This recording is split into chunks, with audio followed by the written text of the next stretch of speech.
आते हैं यार, वो बच्चे अभी तक आए नहीं। 5:30 बजे आ जाते हैं वो, फिर वो नमाज़ पढ़ने जाते हैं, नमाज़ पढ़ के आ जाते हैं। ये देखो ना, ये बच्चा रख के गया, नमाज़ पढ़ने गया हुआ है, लेकिन वो अभी तक आए नहीं दूसरे।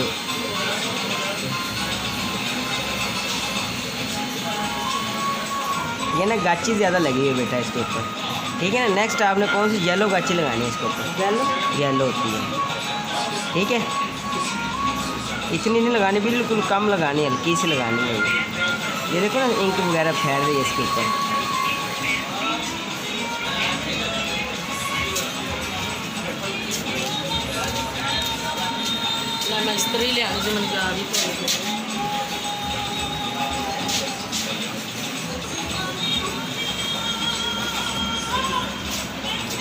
ये देखो ना, ये फैल रही है, तो मज़ा नहीं आ रहा लिखने में।